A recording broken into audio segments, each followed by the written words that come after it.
ಮಲಯಾಳಂನ reporter T ವಿಯಲ್ಲಿ ಇವತ್ತು ಒಂದು ಚಿಟ್ ಚಾಟ್ ನೋಡಿದೆ. ಜಯಂತ್ ಅನ್ನುವಂತಹ ವ್ಯಕ್ತಿ, ಸರ್ ಈ ದೇಶಕ್ಕೆ 1947ರಲ್ಲೇ ಸ್ವಾತಂತ್ರ್ಯ ಬಂದಿದೆ, ಆದರೆ ನಮ್ಮ ಗ್ರಾಮಕ್ಕೆ ಬಂದಿಲ್ಲ.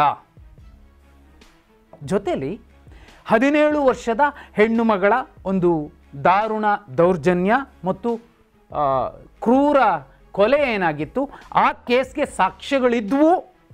ಇದ್ದಂತಹ ಜೀವಂತ ಸಾಕ್ಷಿಗಳು ಅತ್ಯಂತ ನಿಗೂಢವಾಗಿ ಕೆಲವರು ಸತ್ತರೆ, ವಿಷಪ್ರಾಸನವಾಗಿ ಕೆಲವರು ಸತ್ತರೆ, ಮತ್ತೊಬ್ಬರು ಆಕ್ಸಿಡೆಂಟ್ ಆಗಿ ಸತ್ತರು. ಇನ್ನೂ ಸಾಕ್ಷ್ಯಗಳಿದ್ವು. ಅವುಗಳನ್ನು ಸಾಕ್ಷ್ಯ ಕಾಪಾಡಬೇಕಿದ್ದವರು, ನ್ಯಾಯ ಕೊಡಿಸ್ಬೇಕಾಗಿದ್ದವರು ಮುಂದೆ ನಿಂತು ನಾಶ ಮಾಡಿದ್ರು ಅನ್ನುವಂತಹ ವಿಚಾರವನ್ನು ಹೇಳುವ ಮೂಲಕ ಬಹುದೊಡ್ಡ ಆರೋಪವನ್ನು ಮಾಡಿದ್ದಾರೆ. ಒಂದನೇ ವಿಚಾರ. ಎರಡನೇದು, ಬಿಗ್ ಬಾಸ್ ಸ್ಪರ್ಧಿ ಮತ್ತು ಸಾಕಷ್ಟು ವಿಡಿಯೋಗಳಲ್ಲಿ ವೈರಲ್ ಆಗುವ ಮೂಲಕ ಜನಪ್ರಿಯತೆಯನ್ನು ಹೊಂದಿರುವಂತಹ ಲಾಯರ್ ಜಗದೀಶ್ ಅವರು ಇನ್ನೂ ಒಂದು ಗಂಭೀರ ಆರೋಪ ಮಾಡಿದ್ದಾರೆ. ಏನಂದರೆ, ಒಬ್ಬರ ಹೆಸರನ್ನು ಹೇಳ್ತಾರೆ. ಆ ವ್ಯಕ್ತಿ ಧರ್ಮಸ್ಥಳಕ್ಕೆ ಈಗ SIT ಟೀಮ್ ಹೋಗೋಕ್ಕೆ ರೆಡಿಯಾಗಿರುವಂತಹ ಸಂದರ್ಭದಲ್ಲಿ ಯಾರಾದರೂ ಸಾಕ್ಷಿ ಹೇಳಿದ್ರೆ ನಿಮ್ಮ ಕತೆ ಮುಗಿಸ್ತೀವಿ, ನುಗ್ಗಿ ಹೊಡಿತೀವಿ ಅನ್ನುವಂತಹ ಭಯ ಹುಟ್ಟಿಸ್ತಿದ್ದಾರೆ, ಹೆದರಿಸ್ತಿದ್ದಾರೆ, ಬೆದರಿಸ್ತಿದ್ದಾರೆ ಅನ್ನುವಂತಹ ವಿಚಾರವನ್ನು ಹೇಳಿದ್ದಾರೆ, ಆರೋಪ ಮಾಡಿದ್ದಾರೆ. ಗಂಭೀರ ಆರೋಪ. ಅವರು ಹೇಳ್ತಾರೆ 200ರಿಂದ 300 ಜನಕ್ಕೆ ಬೆದರಿಸಿದ್ದಾರೆ ಎನ್ನುವಂಥ ಆರೋಪ ಮಾಡಿದ್ದಾರೆ. ಮೂರನೇದು, ಈ ಹೋರಾಟದ ಮುಂದಾಳುಗಳಾಗಿದ್ದಂತಹ ಇಬ್ಬರ ಪೈಕಿ ಒಬ್ಬರು ಗಿರೀಶ್ ಮಟ್ಟಣ್ಣವರು, ಅವರು ಒಂದು ವಿಚಾರ ಹೇಳ್ತಾರೆ. ಧರ್ಮಸ್ಥಳದಲ್ಲಿ ಏನೀಗ ಮಾಸ್ಕ್ ಮ್ಯಾನ್ ಕೊಟ್ಟಿರುವಂತಹ ಹೇಳಿಕೆ ಏನಿದೆ, ಅಲ್ಲಿ 367 ಹೆಣ್ಣು ಮಕ್ಕಳ ಶವವನ್ನು ಹೂತಿಟ್ಟಿದ್ದೀನಿ ಅಂತ ಹೇಳಿದ್ದಾನೆ ಎನ್ನಲಾಗುತ್ತಿರುವಂತಹ ವ್ಯಕ್ತಿ, ಆತ ಯಾವ ಜಾಗ ಹೇಳಿದಾನೋ, ಯಾಕಂದರೆ ಆತ ಎಲ್ಲಿ ಹೇಳಿದ್ದಾನೆ, ಯಾವ ಜಾಗದಲ್ಲಿ ಹೇಳಿದ್ದಾನೆ, ಯಾರ ಹೆಸರು ಹೇಳಿದ್ದಾನೆ ಎಲ್ಲವೂ ಕೂಡ ಮುಖ್ಯ ಆಗುತ್ತೆ, ಅದು ಕೋರ್ಟ್ಗೆ ಗೊತ್ತು. ಆ ಜಾಗದಲ್ಲಿ ಒಂದಷ್ಟು ಜನ ಬಂದು ಹೋಗ್ತಿದ್ದಾರೆ. ರಾತ್ರಿ ಅಲ್ಲಿ ರಹಸ್ಯ ಕಾರ್ಯಾಚರಣೆ ನಡೀತಿದೆ ಅನ್ನುವಂತಹ ಗಂಭೀರ ಆರೋಪ ಕೇಳಿ ಬಂದಿದೆ. ಏನಾಗ್ತಿದೆ ಆ ಧರ್ಮಸ್ಥಳದ ಬಹುಮುಖ್ಯವಾದಂತಹ ಜಾಗಗಳಲ್ಲಿ? ಏನೀಗ ಸಾಲು ಸಾಲು ಹೆಣ್ಣು ಮಕ್ಕಳು ನರಳಿ ನರಕ ನೋಡಿ ಅತ್ಯಂತ ವಿಕೃತವಾಗಿ ಕೊಲೆಯಾಗಿ ಮಣ್ಣಡಿಯಲ್ಲಿ ಕೂತು ಅಳುತ್ತಿದ್ದಾರೆ, ಅಸ್ಥಿ ಪಂಜರಗಳಾಗಿ ಗೋಳಾಡ್ತಿದ್ದಾರೆ. ಅಂತಹ ಜಾಗಗಳಲ್ಲಿ ಒಂದು ರಹಸ್ಯ ಕಾರ್ಯಾಚರಣೆ ನಡೀತಿದೆ ಅನ್ನುವಂಥದ್ದು ಗಂಭೀರ ಆರೋಪ. ಏನಾಗ್ತಿದೆ, ಈ ಹಿಂದೆ ಯಾರೆಲ್ಲ ಈ ಭಾಗಗಳಲ್ಲಿ ಪೊಲೀಸ್ ಅಧಿಕಾರಿಗಳಾಗಿ, ಪೇದೆಗಳಾಗಿ ನ್ಯಾಯ ಉಳಿಸಬೇಕಾಗಿದ್ದಂತಹ ಮತ್ತು ಜನಕ್ಕೆ ರಕ್ಷಣೆ ಕೊಡಬೇಕಾಗಿದ್ದಂತಹ ಅತಿದೊಡ್ಡ ಹುದ್ದೆಯನ್ನು ಹೊಂದಿದ್ದಂತಹ ಆರಕ್ಷಕರಾಗಿದ್ದವರು, ಮಾಜಿಗಳಾಗಿರುವಂಥವರು ಅಥವಾ ನಿವೃತ್ತಿ ಹೊಂದಿರುವಂಥವರು, ಸ್ವಯಂ ನಿವೃತ್ತಿನೋ ಅಂಥವರು ಈಗ ಅಲ್ಲಿಗೆ ಬರ್ತಿದ್ದಾರೆ.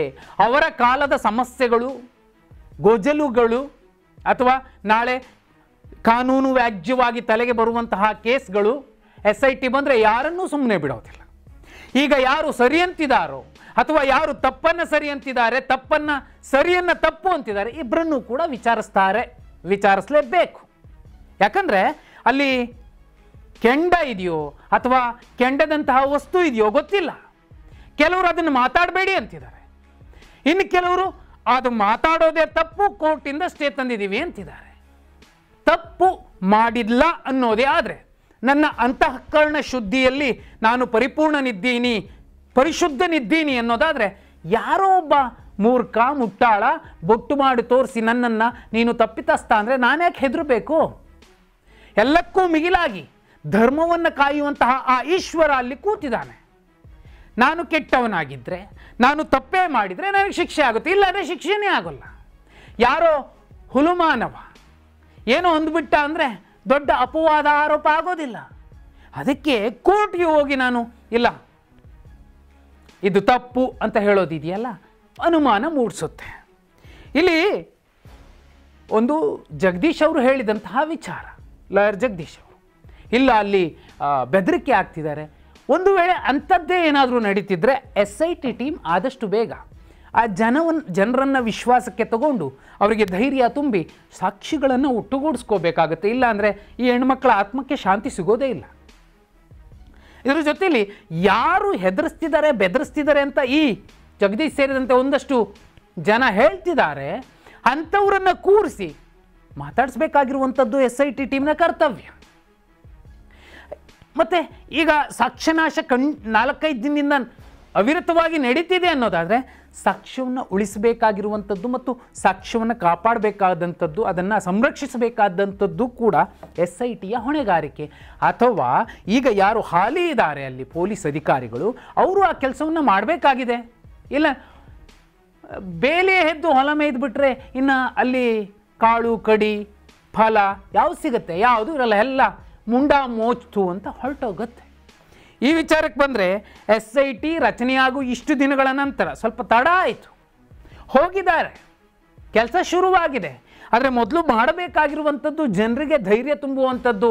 ಹೀಗೆ ಯಾರ್ಯಾರೋ ಹೇಳ್ತಿದ್ದಾರೆ, ಇದರಲ್ಲಿ ಸತ್ಯ ಎಷ್ಟಿದೆಯೋ ಸುಳ್ಳು ಎಷ್ಟಿದೆಯೋ ಅದು ಅವರಿಗೆ ಬಿಟ್ಟಿದ್ದು. ಆದರೆ ಒಂದು ಬೆದರಿಕೆ ಆಗ್ತಿದ್ದಾರೆ. ಯಾರೋ ರಿಪೋರ್ಟರ್ TV ಒಬ್ಬ ವ್ಯಕ್ತಿ ಹೇಳ್ತಾರೆ ನಮಗಿನ್ನೂ ಸ್ವಾತಂತ್ರ್ಯ ಬಂದಿಲ್ಲ ಅನ್ನೋದಾದರೆ ಆ ವಿಚಾರವನ್ನು ಕೂಡ ಗಂಭೀರವಾಗಿ ನೋಡಬೇಕಾಗತ್ತೆ. ಇಲ್ಲ ಅಂದರೆ ಯಾರೂ ಮಾತಾಡೋದಿಲ್ಲ, ಬರ್ತಾರೆ ಹೋಗ್ತಾರೆ. ನಮ್ಗೆ ಯಾರೂ ಏನೂ ಹೇಳಲಿಲ್ಲ, ಅಲ್ಲೇನೂ ಇಲ್ಲ ಅನಿಸುತ್ತೆ, ನಮಗಿಷ್ಟೇ ಗೊತ್ತಿರೋದು ಅಂತ ರಿಪೋರ್ಟ್ ಬರೆದು ಬಿಸಾಕ್ತಾರೆ. SIT ಅದೇ ಕೆಲಸ ಮಾಡಬೇಕಾಗುತ್ತೆ. ಬಲವಂತವಾಗಿ ಬಾಯಿ ಎಳೆದು ನೀನು ಮಾತಾಡು ಮಾತಾಡು ಅಂತ ಹೇಳೋಕ್ಕಾಗಲ್ಲ, ಯಾಕಂದರೆ ಅವ್ರಿಗೆ ಧೈರ್ಯ ಇರಲ್ಲ, ಭಯ ಇರುತ್ತೆ. ಇವ್ರ ಆರೋಪದ ಲೆಕ್ಕ ನೋಡಿದ್ರೆ ಮತ್ತೊಂದು ಕಡೆ ಇನ್ನೂ ಕೆಲವರು ಇಲ್ಲ ಜಾಗ ಸರಿಯಾದದ್ದು, ಸುಮ್ಮನೆ ಏನು ಒಂದು ಷಡ್ಯಂತ್ರ ರೂಪಿಸ್ತಿದ್ದಾರೆ. ಅರೆ ಷಡ್ಯಂತ್ರ ಯಾಕೆ ರೂಪಿಸ್ಬೇಕು? ಪ್ರತಿ ಊರಲ್ಲೂ ಒಂದು ರುದ್ರಭೂಮಿ ಇದೆ, ಅಲ್ಲೂ ಅಸ್ಥಿಪಂಜರಗಳಿದ್ದಾವೆ. ಪ್ರತಿ ಊರಲ್ಲೂ ಇಂತಹ ಜನಾಕ್ರೋಶ ಬರಬೇಕಿತ್ತು, ಆದರೆ ಇಲ್ಲಿಗೆ ಯಾಕೆ ಇಂತಹ ಜನಾಕ್ರೋಶ ಬಂದಿದೆ?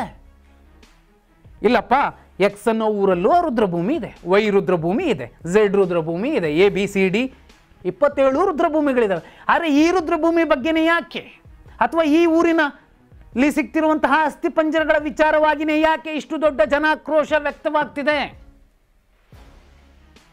ನಾವು ಮೇನ್ ಸ್ಟ್ರೀಮ್ ಮೀಡಿಯಾಗಳ ಬಾಯಿ ಮುಚ್ಚಿಸ್ತೀವಿ, ಮುಚ್ಚಿಸ್ಕೊಳ್ಳಿ, ತೊಂದರೆ ಇಲ್ಲ. ಜನರದ್ದೇ ಒಂದು ಮಾಧ್ಯಮ ಅಂತ ಇರುತ್ತೆ, ಅದು ಜನತಾ ಮಾಧ್ಯಮ, ಅದುವೇ ಸೋಷಿಯಲ್ ಮೀಡಿಯಾ. ಯಾವನೋ ಮೈಕ್ ತರಬೇಕಾಗಿಲ್ಲ. ನನ್ನ ಫೇಸ್ಬುಕ್ ಅಕೌಂಟ್ ಇದ್ದರೆ ನಾನೇ ಲೈವ್ ಬರ್ತೀನಿ, ನಾನು ಪತ್ರಕರ್ತ. ಸರಿ ತಪ್ಪು ಒಪ್ಪು ಏನಾದರೂ ಇದ್ದರೆ ಕೋರ್ಟ್ ನೋಡ್ಕೊಳ್ಳುತ್ತೆ. 19(1)A ಅಡಿಯಲ್ಲಿ ನಾನು ಎಷ್ಟು ಮಾತಾಡಬೇಕು ಅಷ್ಟೇ ಮಾತಾಡಬೇಕು. ಅದರ ಆಚೆಗೆ ಮಾತಾಡಿದ್ರೆ ಅದು ತಪ್ಪಾಗುತ್ತೆ, ಕಾನೂನಿದೆ, ಅದನ್ನು ನೋಡ್ಕೊಳ್ಳುತ್ತೆ. ಅಥವಾ ಯೂಟ್ಯೂಬ್ ಯಾವುದೋ ಇದೆ, ಅವರು ಮಾತಾಡ್ತಾರೆ. ಆದರೆ ನೋಡಿ, ಎಲ್ಲರ ಬಗ್ಗೆನೂ ಯಾರೂ ಮಾತಾಡ್ತಿಲ್ಲ, ಬೇರೆ ಊರುಗಳ ಬಗ್ಗೆನೂ ಯಾರೂ ಮಾತಾಡ್ತಿಲ್ಲ. ಆದರೆ ಆ ಒಂದು ಜಾಗದ ಬಗ್ಗೆ ಯಾಕೆ ಮಾತಾಡ್ತಿದ್ದಾರೆ ಅನುಮಾನ ಮೂಡುತ್ತೆ. ಅದೇ ಸತ್ಯಾಸತ್ಯತೆ ಗೊತ್ತಾಗೋ ತನಕ ಬಿಡಬೇಕಲ್ವಾ? ಪೊಲೀಸರವರು ಅವ್ರ ಕೆಲಸ ಮಾಡೋದಕ್ಕೆ ಬಿಡ್ದಂಗೆ ಈ ಕಡೆ BJPಯವರು, ಈ ಕಡೆ ಮತ್ತೊಂದಷ್ಟು ಜನ ಅದು ದೊಡ್ಡ ರಗಳೆ ಬೊಬ್ಬೆ ಹೊಡಿತಿದ್ದಾರೆ. ಕಾನೂನು ತನ್ನ ಕೆಲಸ ಮಾಡೋದಕ್ಕೆ ಬಿಡಲಿಲ್ಲ ಅಂದರೆ ಜನಾಕ್ರೋಶ ಏನಿದೆ ಅದಕ್ಕೊಂದು ಕ್ಲಾರಿಟಿ, ಆ ಒಂದು ಪ್ರಶ್ನೆಗೆ ಉತ್ತರ ಕೊಟ್ಟರೆ ಅವರು ಸೈಲೆಂಟ್ ಆಗ್ತಾರೆ. ಅದಕ್ಕೆ ಮುಂಚೆನೇ ಇಲ್ಲ ನೀವು ಮಾತಾಡಬಾರ್ದು, ಮತ್ತೊಂದು ಮಗದೊಂದು ಎಲ್ಲ ಏನಾಗ್ತಿದೆ? ನಾನು ಪ್ರಶ್ನೆ ಇಷ್ಟೆ, ತಪ್ಪು ಮಾಡಿಲ್ಲ ಅಪ್ಪ ನೀನು, ಓಕೆ ಸುಮ್ಮನಿರು. ಸತ್ಯ ಮೇವ ಜಯತೆ ಅನ್ನೋದು ಇದೆಯಲ್ಲ, ಸತ್ಯ ಗೊತ್ತಾಗುತ್ತೆ. ನೀನು ತಪ್ಪು ಮಾಡಿದರೆ ನೀನೇ ತಪ್ಪಿತಸ್ಥ, ಮತ್ತೊಬ್ಬರು ತಪ್ಪು ಮಾಡಿದರೆ ಮತ್ತೊಬ್ಬರು ತಪ್ಪಿತಸ್ಥರು, ಫೈನಲಿ ಇಷ್ಟೇ. ಆದರೆ ಹೆದರಿಸ್ತಿದ್ದಾರೆ, ಬೆದರಿಸ್ತಿದ್ದಾರೆ, ಇಂಥವೆಲ್ಲ ಆರೋಪಗಳೇನಿದ್ದಾವೆ ಇವುಗಳ ವಿಚಾರವಾಗಿ SIT ಮೊದಲು ಒಂದು ಕ್ರಮ ಕೈಗೊಳ್ಳಬೇಕಾಗತ್ತೆ. ಹಾಗಿದ್ರೆ ಇಂಥ ಆರೋಪಗಳ ಬಗ್ಗೆ ನಿಜಕ್ಕೂ ಅಲ್ಲಿ ಪ್ರಾಣ ಬೆದರಿಕೆ ಹಾಕೋರು ಇದ್ದಾರಾ? ಅಥವಾ ರಾತ್ರೋರಾತ್ರಿ ಹೋಗಿ ಒಂದು ರಹಸ್ಯ ಕಾರ್ಯಾಚರಣೆ ಮೂಲಕ ಸಾಕ್ಷ್ಯನಾಶ ಮಾಡುವಂತಹ ಪ್ರಯತ್ನಗಳು ನಡೀತಿವೆಯಾ? ಕಮೆಂಟ್ ಮಾಡಿ.